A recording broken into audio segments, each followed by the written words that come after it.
अस्सलाम वालेकुम।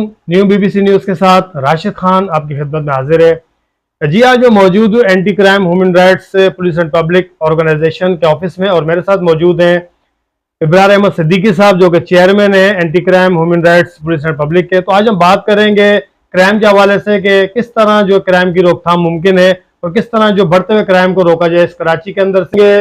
इब्रार अहमद सिद्दीकी साहब से जो कि चेयरमैन है। इब्रार साहब पहले तो बहुत शुक्रिया, आपने हमें टाइम दिया, बात करने का मौका दिया। सबसे मेरा जो पहला सवाल है, आप देख रहे हैं कि एक तो बेरोजगारी के हवाले से मैं आपको बताता चलूं, बेरोजगारी बहुत ज्यादा बढ़ गई है और उसको आप देख रहे हैं कि आजकल जो यंग नौजवान है, आपने अक्सर फुटेज में भी देख रहे होंगे कि यंग नौजवान लड़के जो है ना स्ट्रीट क्राइम में मुलविस हैं। इसकी बुनियादी वजह क्या है और इसकी रोकथाम कैसे मुमकिन है? बहुत शुक्रिया। अस्सलाम वालेकुम। आपका बहुत शुक्रिया कि आपने जो है ना मुझे टाइम दिया। देखिए, सबसे पहली बात तो ये है कि इसमें बहुत बड़ा जो किरदार है वो वालिदैन का है, चूँकि और ख़ास तौर पर मेरी आपने ऐसा सवाल किया जिसका जो है ना मुझे वजाहत के साथ ही आपको जवाब देना पड़ेगा। सबसे पहले तो जितने कराची के अंदर जो होटल्स बनाए हैं, कैफे, ये चाय के कोयटा होटल, ये जितने, इन तमाम होटल को एक 12 बजे तक बंद कर दिया जाए, क्योंकि रात रात भर तक जो एक्टिविटी वहां लोगों की बैठकर होती है, जिसके अंदर वालिदैन बच्चों की वजह से परेशान होते हैं और वहां गलत किस्म के लोग आकर जब वो बैठते हैं तो गैदरिंग जो ना इंसान क्रिमिनल टाइप के लोग वहां के बैठते हैं, तो उस गैदरिंग की वजह से, माहौल की वजह से वो क्रिमिनल एक्टिविटी में चले जाते हैं। एक तो वजह यह है वालिदैन का, जहां तक मैंने आपसे कहा कि वालिदैन को चाहिए कि वो बच्चों को ये देखें, अपने बच्चे पर नजर रखें, वो किन लोगों के साथ उठता बैठता है, वो लोग कौन है, क्या करते हैं। जब तक वालिदैन इन चीजों पर नजर नहीं रखेंगे, बच्चों पर अब तवज्जो नहीं देंगे, ये माहौल खराब होता रहेगा। सेकंड कि अब आप जैसे आपने कहा बेरोजगारी, जब महंगाई उरूज पर चली जाएगी, कारोबार होगा नहीं, रोजगार होगा नहीं, तो लोग क्या करेंगे, बेरोजगारी की तरफ जाएंगे। अब उसके अंदर जो बेचारे मजबूर और परेशान लोग हैं, कोई मंशियात में लगेगा तो कोई क्रिमिनल एक्टिविटी में लगेगा। हुकूमत हमारी इस नतीजे पर अभी तक नहीं पहुंची कि हम बेरोजगारी का खात्मा कैसे करें। अरबों रुपए लॉन्ग मार्च पे, जलसों पे खर्च किए जाते हैं, वही अरबों रुपए आवाम पे खर्च कर दिए जाएं तो आवाम का कुछ तो भला होगा। लेकिन नहीं, यहां पर वो जलसों पे तो करोड़ों अरबों रुपए खर्च कर दिए जाते हैं, लेकिन आवाम पे खर्च करने के लिए उनके पास टाइम नहीं है। सर वो हुकूमत यहाँ आती है, पाकिस्तान में कोई भी हुकूमत आती है, हुकूमत को लाने वाले कौन होते हैं? मेरे जैसे, आप जैसे लोग होते हैं। बिल्कुल बिल्कुल। आपका इलाका रंगी टाउन में इस वक्त, जी मैं रंगी टाउन में मौजूद हूँ। अच्छा, मैं इस वक्त जो रंगी टाउन में बैठा हूँ, यहाँ के जो सियासी जो भी है, मैं नहीं जानता हूँ कि वो कौन सी पार्टी से हैं, उनको मुंतखब किसने किया है? देखिए, अगर मैं क्राइम के हवाले से बात करूं तो रंगी टाउन इस टाइम पर टॉप लिस्ट पर आता है क्राइम के हवाले से। यहाँ मैं देख रहा हूँ मंशियात भी खुलम खुली बिकी जा रही है, हर गली में, हर चौराहे पर मैं देख रहा हूँ कि मंशियात भी बिक रही है, शराब भी है और दीगर जो जितने भी मतलब नेगेटिव एक्टिविटीज है वो रंगी टाउन के अंदर है। तो इसके जिम्मेदार कौन है? और आप गुज़िश्ता 17 साल से अपने इस इदारे को चला रहे हैं, तो मैं माजरत के साथ, ऐसा तो नहीं कि आप कोई भी किसी चीज के ऊपर एक्शन लेते हैं वहां आपको आके चुप कराया जाए। चुप कराने से मतलब आप समझ सकते हैं कि अगर आपके साथ कोई लेन देन का मामला हो जाए तो आप वहां खामोश हो जाते हैं। ऐसा तो नहीं है, क्योंकि मैं देख रहा हूँ कि क्राइम बढ़ता ही जा रहा है यहाँ। देखें, पहली बात तो ये है कि हम जितने अरसे से हम काम कर रहे हैं, हमारा काम है उस बात को आला हुकाम तक पहुंचाना। देखिए, मैंने पहले भी कई मरतबा कहा और मैं खुलकर बात करता हूं, चूंकि खुलकर इसलिए बात करता हूं कि मैं कोई लेन देन नहीं करता, नंबर एक। नंबर दो, जब तक इदारों पे और जो क्रिमिनल एक्टिविटी करने वाले लोग हैं, देखिए माजरत के साथ कहना पड़ता है, जब तक उनके ऊपर सियासी सरपरस्ती रहेगी। आप मुझे एक आम आदमी को बताएं, जो आम आदमी है, कोई किसी कभी मस्जिद के किसी इमाम को देखा आपने कि वो मंशियात बेच रहा हो? किसी एक आम शरीफ आदमी को देखा किसी मंशियात को बेच रहा हो या कब्जा कर रहा हो जमीनों पे, या कोई ऐसे गलत एक्टिविटी में किसी को देखा आपने? नहीं।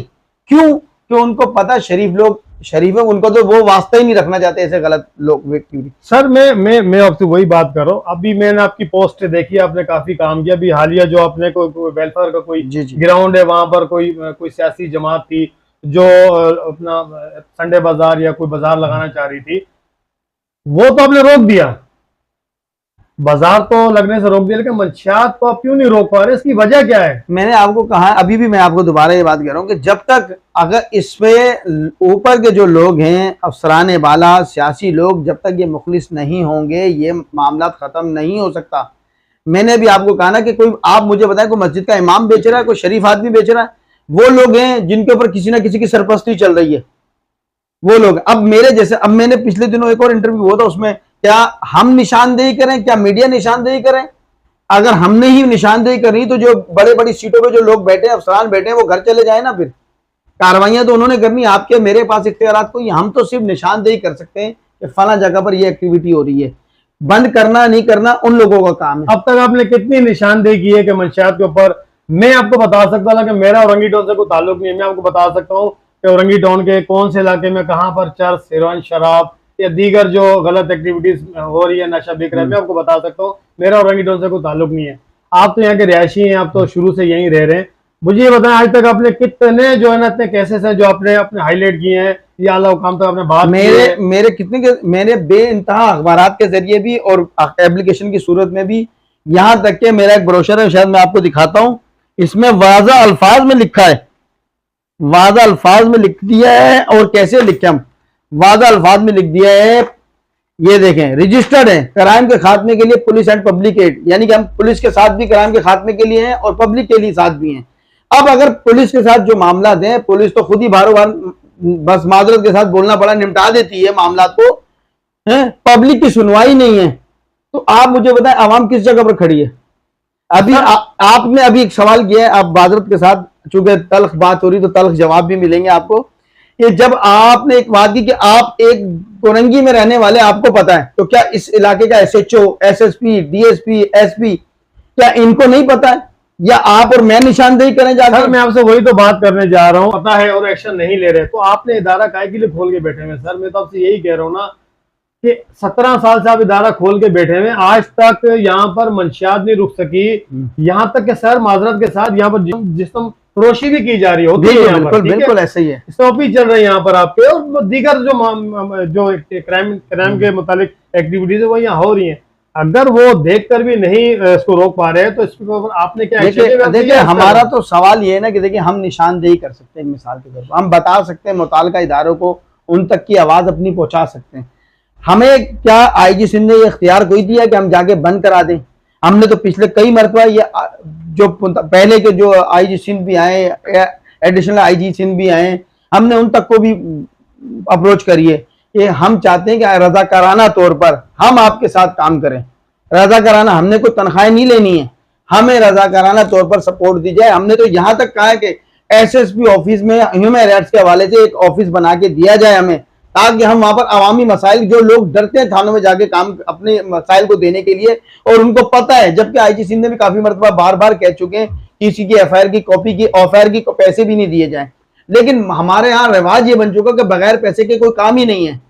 देखिए, जब हमारे ह्यूमन राइट्स के दफ्तर वहां बने होंगे, जो ह्यूमन राइट्स के, जब रजाकारों को दफ्तर दिए जा सकते हैं, तो एक हम भी जो ह्यूमन राइट्स के जो क्राइम के ऊपर काम करें, उनको भी एक फैसिलिटी दी जाए कि तमाम SSP ऑफिस के कोई इतने कमरे होते हैं, एक कमरा दे दिया जाए आवामी खिदमत के लिए एज ए वॉलंटियर।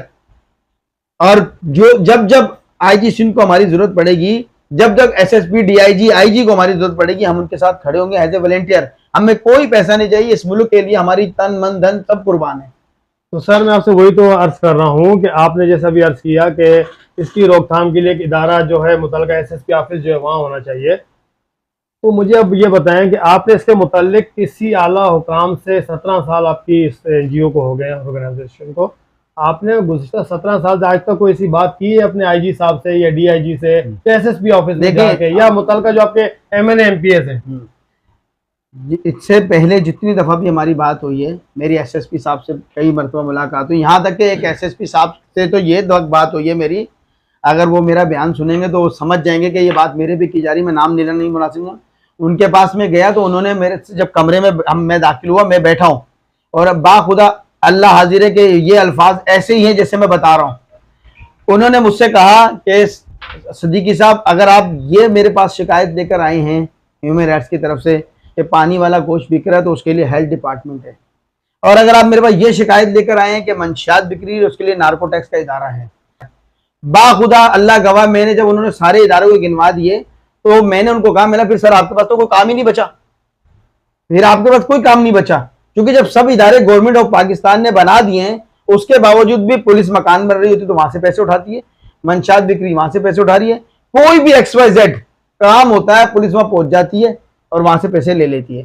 तो अगर वो तो देने वाले का अपना कसूर है यार, हमारा कसूर कोई है? वो देने वाले अपनी खुशी से देते हैं। मैं ना, खुशी से कोई नहीं देता, खुशी से तो कोई, अभी मैं आपके पास आया हूं, आप मुझे खुशी से कुछ दे सकते हैं? आपने खुशी से मुझे टाइम दिया अपना। तो बताने का मकसद ये कि देखें, हमने अपने तौर पर बात की, हम अब मुझे एक बात बताएं, चलें हमें तो छोड़ दें, IG सिंध साहब ने एक टास्क फोर्स बनाई है मावा गुटके के लिए, क्या बंद हो गई?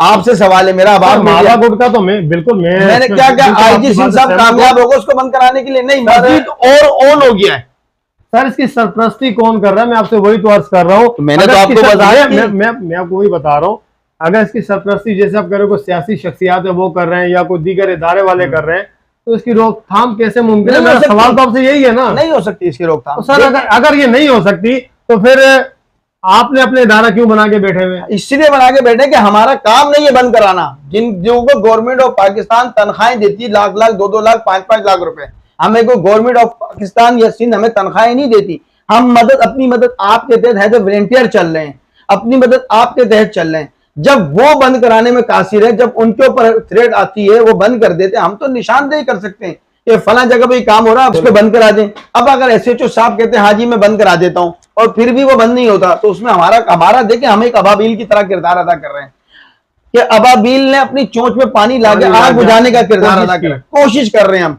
हम बंद नहीं कर। हाँ, IG सिंध साहब लेटर निकालने चले कि भाई हम anti crime human rights organization को इख्तियारात देते हैं कि वो तमाम मामला डायरेक्ट हमसे आगे करें। हम एक एक चीज की रिपोर्ट, पल पल की रिपोर्ट देंगे, कौन SHO क्या काम कर रहा है, कौन SSP क्या काम कर रहा है, कौन सियासी क्या काम कर रहा है। लेकिन शर्त हमारी भी रहेगा ना सर, हम अपनी जिंदगी को, अपनी जान को हथेली पर रखकर बैठे, फिर उनके खिलाफ कानूनी कार्रवाई ऐसी होनी चाहिए ताकि वो पता चले कि कोई कानूनी कार्रवाई हुई है। ऐसा ना हो कि इधर वो अंदर जाए, दूसरे दिन पिछले दरवाजे से वापस आ जाए।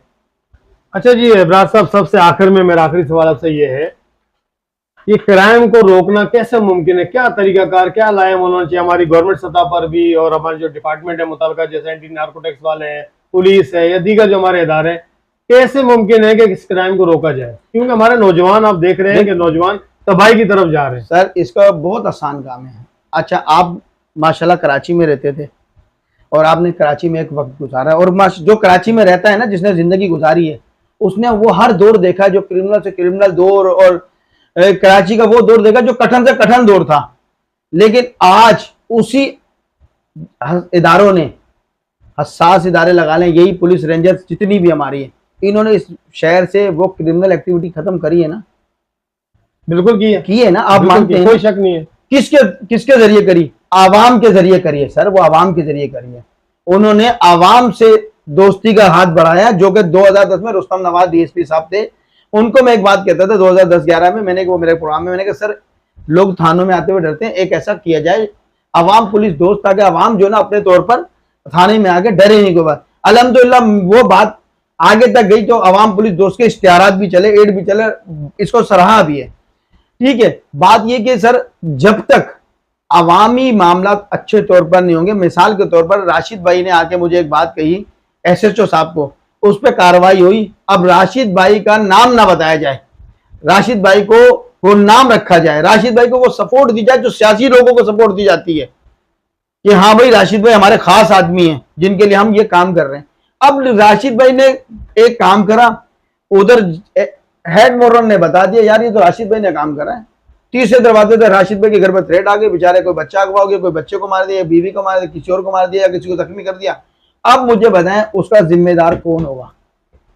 तो उसका जिम्मेदार तो जाहिर से मुताल्लिका इदारा ही होगा। तो अभी भी सारे मुताल्लिका इदारे ही हैं, जितने मंशियात चल रही, जितने भी मामला क्राइम के हो रहे हैं, इसमें मुताल्लिका इदारे हैं। अरबों रुपए की तनख्वाहें जो ली जा रही है, इसकी रोकथाम कैसे मुमकिन है? मैं भी आपको बात बताता चलूं, सारे पुलिस वाले करप्ट नहीं है, बिल्कुल सारा दिन अपनी पुलिस। और मैंने किसी को करप्ट नहीं कहा, मैंने किसी को भी करप्ट नहीं कहा, ना मैं किसी को करप्ट कह रहा हूं। मैंने कहा कुछ लोगों की सरपरस्ती की वजह से मामला हो रहा है। अब सरपरस्ती है, SSP भी, मैं किसी का नाम नहीं ले रहा हूं, मैं ऐसे कह रहा हूं कि जब तक न्यूट्रल होकर, जब तक इस मुल्क की, देखिए अगर कोई शख्स ये सोचकर बैठा कि आग किसी के घर में लगी है और मेरे घर तक नहीं आएगी, तो ये खुशफहमी में बैठा हुआ, आग उसके घर पे भी आएगी, आज नहीं आएगी, कल नहीं आएगी, उसकी नस्ल में से आएगी, आएगी जरूर। जी नाज़रीन, जैसा कि आपने देखा, मेरे साथ मौजूद थे anti crime human rights police and public organization के चेयरमैन इब्रार अहमद सिद्दीकी साहब। जैसा कि सिद्दीकी साहब ने कहा कि क्राइम को रोकने के लिए पुलिस और पब्लिक, यानी कि आवाम और पुलिस को एक जगह होना पड़ेगा। जब तक आवाम और पुलिस एक जगह पर नहीं होती है तो इस क्राइम को रोकना नामुमकिन सी बात है। और बिल्कुल ऐसा ही है कि जैसे भी हमारा सरकारी इदारा है, जब तक वो अपनी आवाम से मुतलका जो इलाका है उसकी आवाम से हाथ नहीं मिलाएगी तो क्राइम को रोकना बिल्कुल नामुमकिन है। अगर आप अपने इलाके में क्राइम को रोकना चाहते हैं तो इसी तरह के जो इदारे हमारे सामने जो इस वक्त में मौजूद हूँ, anti crime human rights police and public organization के चेयरमैन इब्रार साहब के साथ, अगर इसी तरह के इदारे हर जगह पर हों और पुलिस उनका सपोर्ट करे तो मैं समझता हूँ कि बिल्कुल क्राइम को जड़ से खत्म किया जा सकता है। बहुत शुक्रिया। कैमरामैन मोहम्मद हुसैन के साथ राशिद खान को दीजिए इजाजत। अल्लाह हाफिज।